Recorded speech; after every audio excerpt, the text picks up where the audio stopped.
Hey, it's Joey, welcome back to my channel. Today I'm going to be wrapping up everything that I read in 2019 because I wasn't really making videos and haven't talked about basically any of these books on my channel.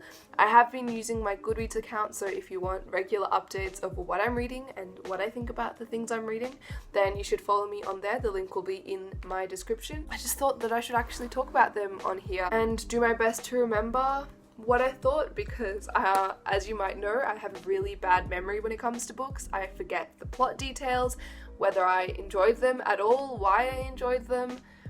So I'm mainly just going off my review and the synopsis that Goodreads gives. I'm just gonna kind of go through it pretty fast so this video isn't too long. If you want to talk to me about any of these books, I'd definitely love to discuss them in the comments. That might be just the best way for me to properly get out my thoughts rather than giving in-depth reviews of all of them. So I've written them all down based on the star ratings. I've got my 5 stars, 4 stars and 3 stars because I didn't give anything lower than that, and then I have a couple DNFs and they're not in any particular order. It's just like the order I read them chronologically, I guess, within each star rating, but I will save my top 10 for the end. So I actually ended up deciding that I'm going to talk about my top 10 in a separate video because this one was getting really long. Even though I wanted to get through it quickly, that did not end up happening, and since I wanted to talk about my top 10 a bit more in depth because I actually enjoyed them a lot, if I included them in this video, just would have gone on forever. So stay tuned for that. Hopefully I can get it up in a timely manner because everyone else has already moved on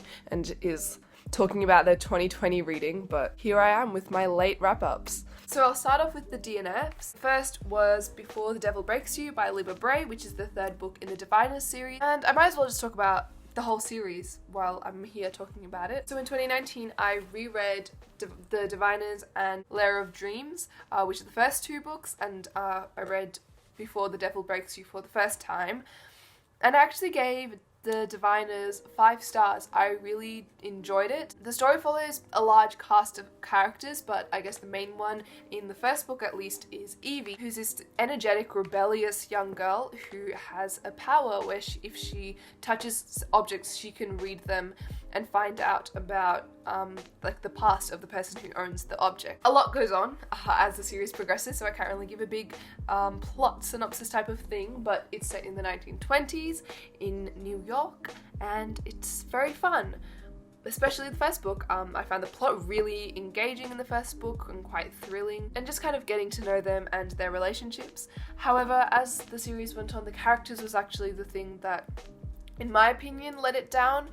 In particular, just like the dialogue and some of their relationships. I just found a lot of their like banter between characters and arguments and like relationship conflicts, I found a lot of them very annoying, and I was getting sick of the characters a lot. So while there would be certain chapters that might be more focused on the plot and action that I was relatively interested in, the other parts just were annoying me so much that I ended up not really wanting to go on. I will not be continuing on with it. I would still recommend giving the first one a go and seeing how you like it. Maybe this will be your thing, maybe the character drama is something you enjoy, but personally it just it was getting on my nerves too much. I rated the first one 5 stars, I rated Lair of Dreams 3 stars I think, or 3.5, and Before the Devil Breaks You didn't rate anything because I didn't finish it. And the other book that I didn't finish was Abrial by Garth Nix.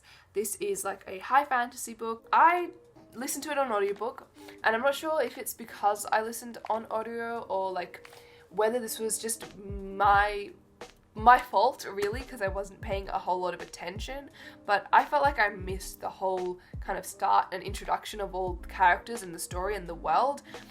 I just felt like it got to a point where we were halfway through the book and I was not invested at all, and I didn't really understand like the stakes or like the situation that everyone was in, but we were already kind of in the middle of some serious action and I just wasn't very invested and couldn't be bothered continuing on. And it was also like due in a couple days and I didn't have the effort in me to try and finish it off really quickly. I'm not totally opposed to giving it another go, but it's definitely not on my priority list.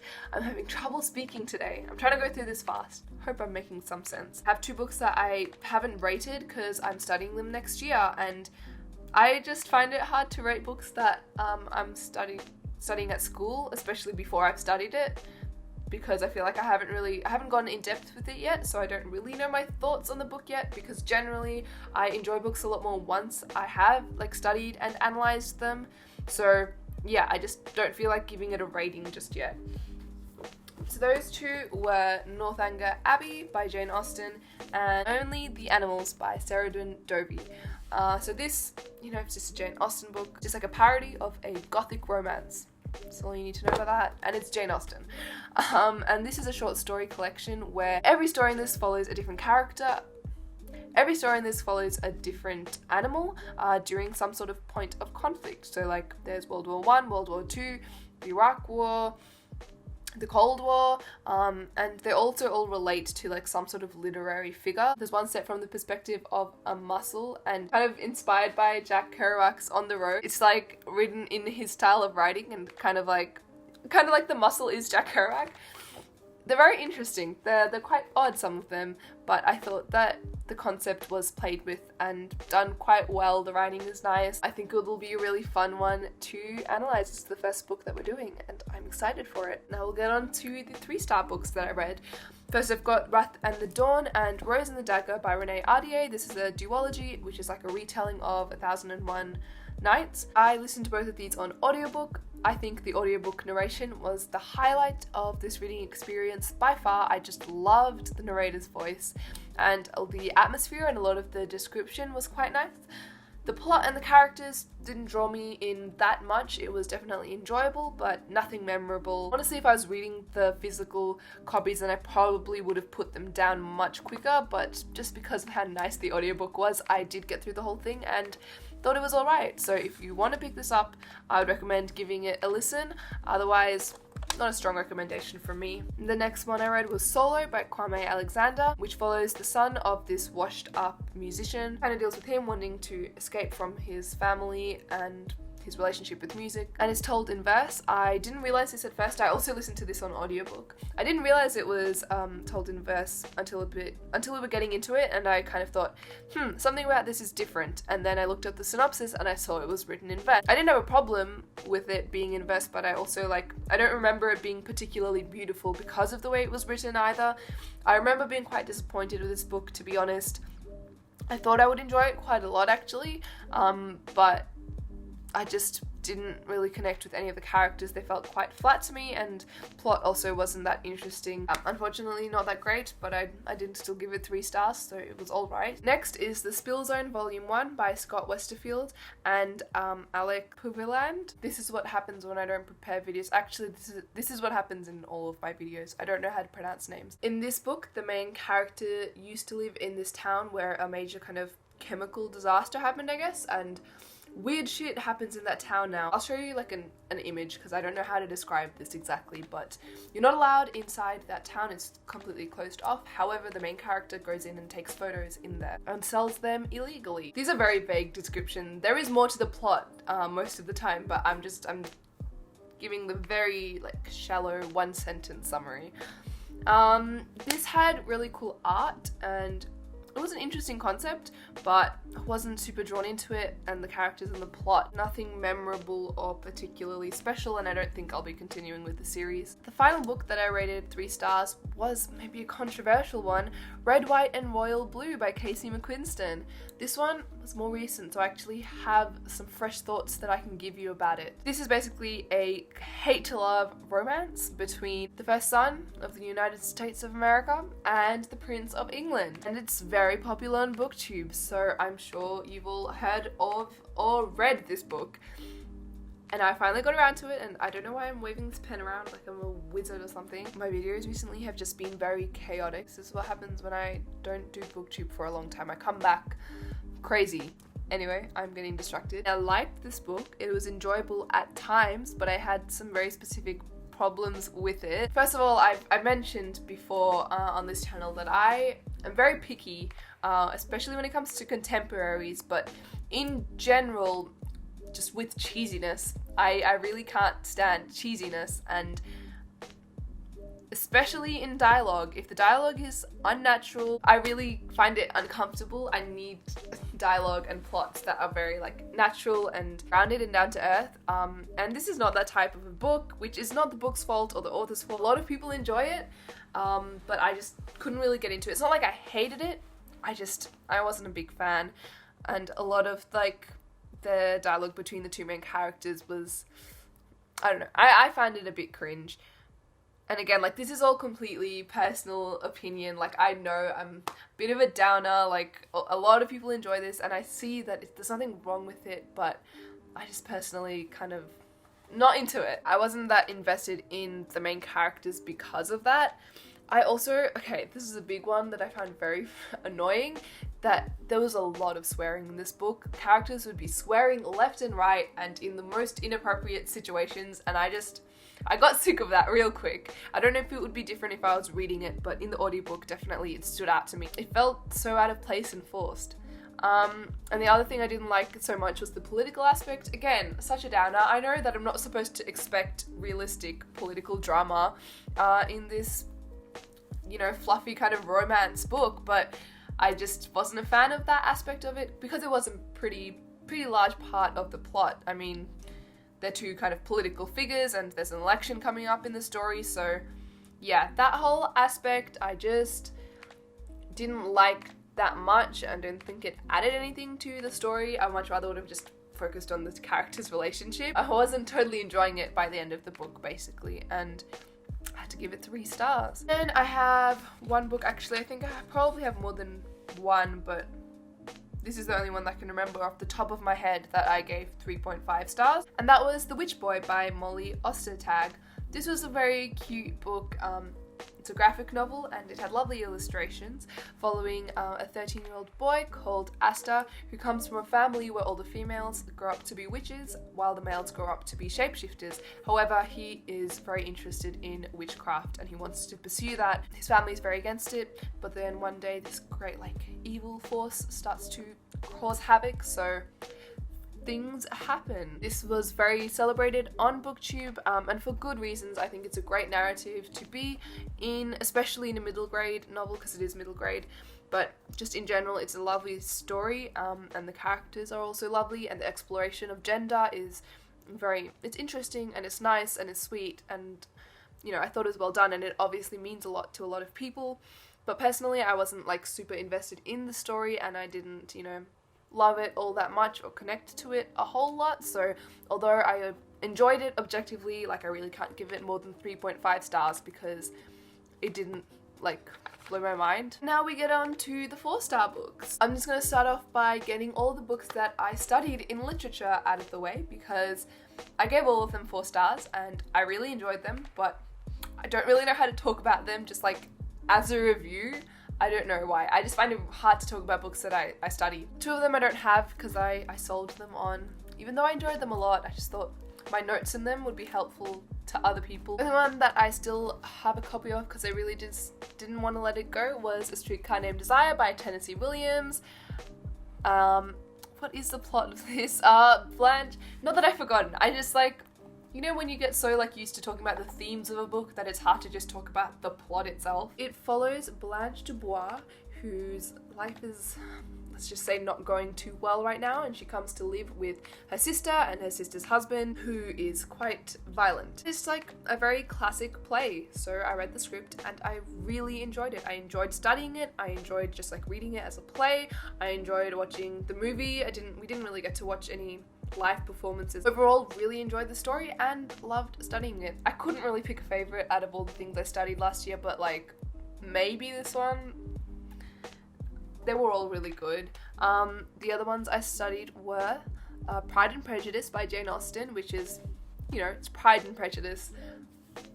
I enjoyed it more than I was expecting to. I don't know, I thought that I wouldn't like it that much because some people find Jane Austen dull. I mean, some people love her as well. A lot of people love her. So I guess I shouldn't have been surprised. But yeah, I found it very entertaining and funny, and it was really fun to discuss with the class. And the other one was The Boat by Nam Le, which is a short story collection.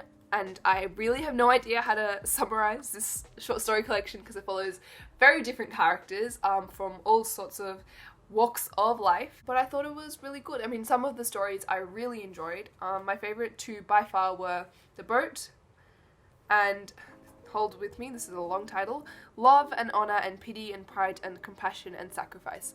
That one was my favorite by far. I would strongly recommend you read that short story. It's kind of semi-autobiographical about like identity, I guess, because the author is Vietnamese. That was just a really lovely story. So there were some that, like those two, that I really enjoyed, and then there were a couple that I wasn't a big fan of, but overall I gave it 4 stars because I thought it was a solid collection. So those were the books that I studied, and now onto the other ones. Salt to the Sea by Rupa Sepetys. This is a historical fiction novel set in 1945, as these 4 main characters are running away from the oncoming Red Army and trying to get to this ship that will be able to take them to safety. I can't remember any details, but I definitely remember enjoying it. So I guess that's all to say there, because genuinely have a mind blank and don't know what I thought. I gave it 4 stars, so it must have been good. I read Heartstopper by Alice Oseman, which was such a cute graphic novel following these 2 boys in, I think it's called sixth form. I don't know how the UK education system works. It was very, very sweet. The illustrations are so cute, and like I was hooked immediately. I think I got through all of it in like one sitting, one night. And I need to get on to reading the 2nd and 3rd volumes because I know that they're both out, and I'm pretty sure maybe more of it is out as well online. So that is something that is high on my TBR. Next we've got the Deltora Quest. You can't actually see. The Deltora Quest by Emily Rodda. So Deltora Quest was my favorite series for so long in primary school. I loved Emily Rodda. Like, I was obsessed with her, and yeah, this series just like means a lot to me. There are actually like 3 separate series.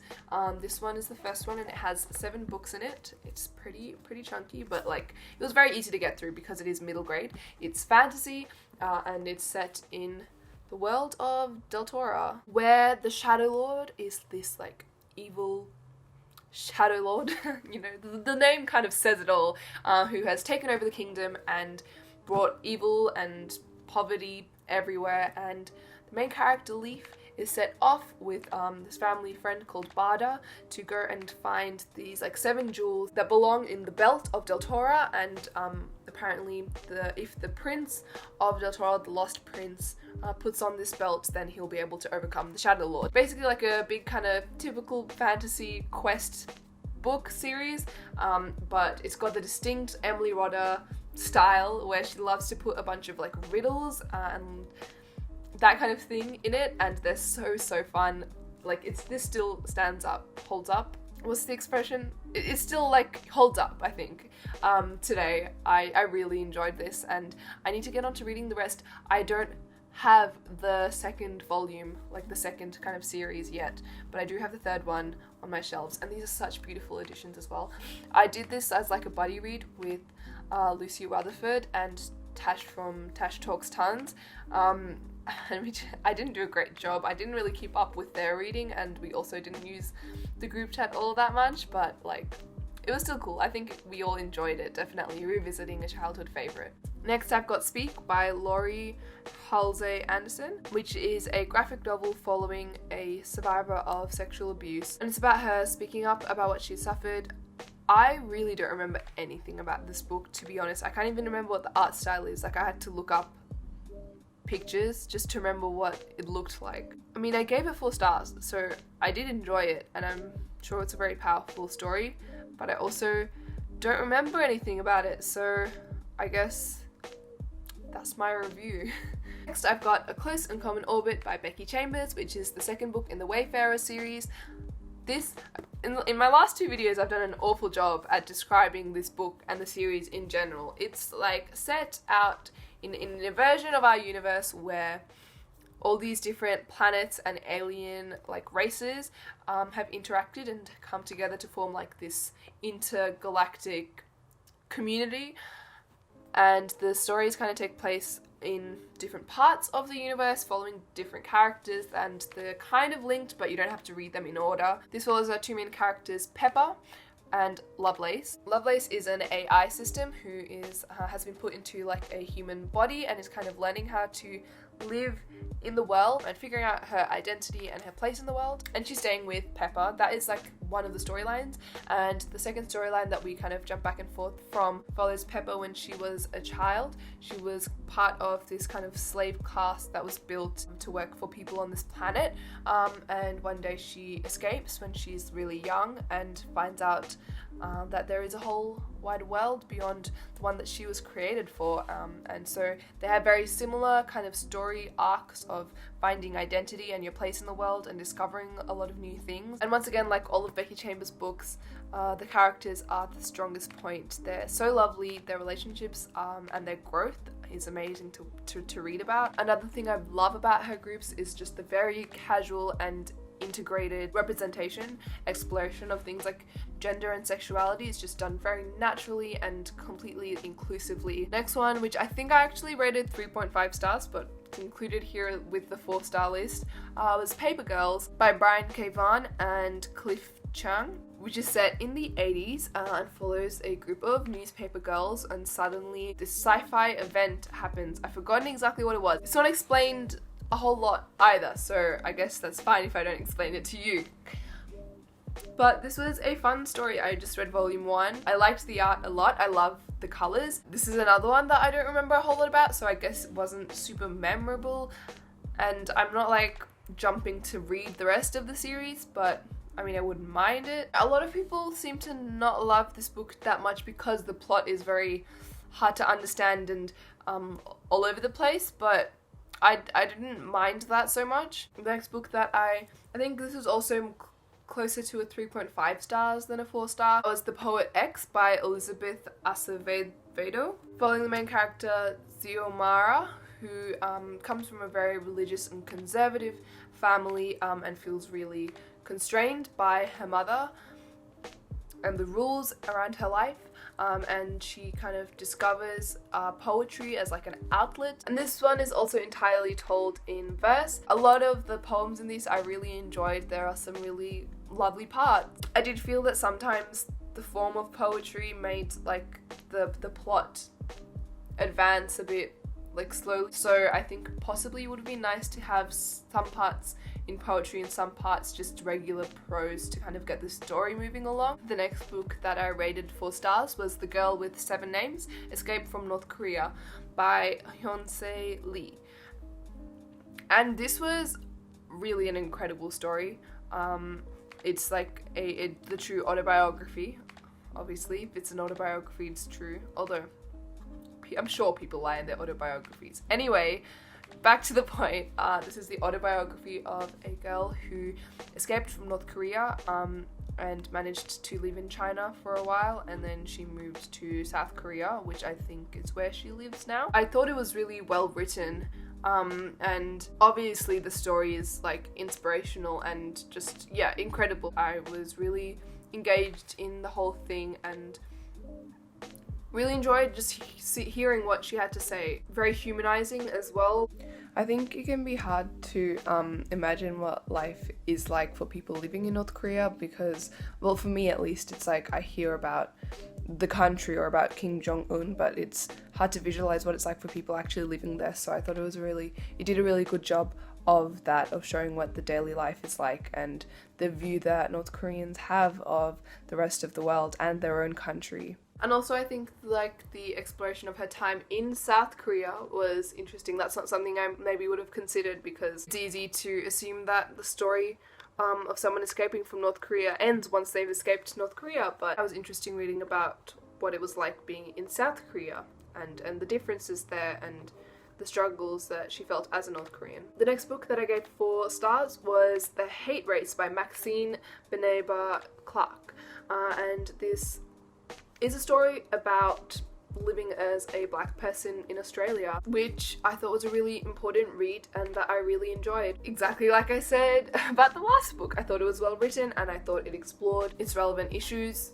very well. It's an Australian perspective that is really like not given a platform enough, so I'm glad I read it. I feel bad giving these books that I clearly did enjoy such like shallow and crappy reviews, but I don't remember what else. This is why I need to like do regular wrap-ups so that I don't forget all the details of these books and then I can't talk about them properly. Next, I've got The Standing Chandelier by Lionel Shriver. This is a very short novella, I think. Follows 3 characters. There's Weston, his fiance, whose name I've forgotten, and he's not in the synopsis, so I can't tell you. And his very long time friend Jillian, who he did once have a relationship with but is now just like one of his very close friends, and she gives him this very like obnoxious kind of wedding gift that causes, I guess, some problems because his fiance is not a fan of her. And it's just about like these 3 characters and relationships. It's very short but very compelling. The characters are all very interesting. And the ending was frustrating, to be honest, but in a good way. That's what I've written in my review. It's frustrating, but in a good way. Like, I enjoyed it, but it also, it was frustrating. And the final 4-star book I have before I get onto my top 10 was The Age of Surveillance Capitalism, The Fight for a Human Future at the New Frontier of Power by Shoshana Zuboff. And this is a non-fiction, very long and dense non-fiction book that just kind of explores what is surveillance capitalism, and looks into a lot of these big tech companies and their practices on the internet. Their gathering of information about us expands beyond the online world into the real world, and the effects that this has, and how they are like selling our information and our behavior and trying to modify our behavior, and then selling that ability to like predict and modify our behavior. It's a very interesting topic that I am like very concerned about. Definitely going to be a big question for our time. It's scary how many things have just flown under the radar and have been very difficult to control or regulate. I bookmarked a lot of things because I feel like I just need to write them down so that I can go back and like really think about them. I haven't done that yet. But yeah, it's just there was a lot to unpack, and I thought it was unpacked pretty well. Like, it followed a pretty good kind of arc that made it made sense, and I appreciated that a lot of things were repeated over and over to kind of let them properly settle into my brain. Like, I can't really complain about it because I found it useful. I guess if you understand what she's talking about, then that might get annoying, but I thought it was good to kind of have those ideas kind of solidified in my mind. It was really dense, so like I couldn't really give it 5 stars because it wasn't the most enjoyable thing to read, but it was very interesting and I think like really well done, and obviously a lot of work went into it. It's a topic that I would love to know more about because it's concerning, really, it is. I would recommend you looking into it, even if you don't want to read like such a long book like this, at least kind of searching up surveillance capitalism and reading a bit about what it's about. You know what? I think this is actually a good place to stop. Maybe I will do a separate video on my top 10 list, so you can look forward to that. So that's it. I hope you've enjoyed, and like the video if you did. I've forgotten how to do a proper I was about to say extra. I don't know if you just caught that. I was about to say an extra. I've forgotten how to do a proper outro, clearly. Thank you for putting up with my very chaotic videos recently, and I hope you're having a lovely week. I'll see you in my next video. Bye!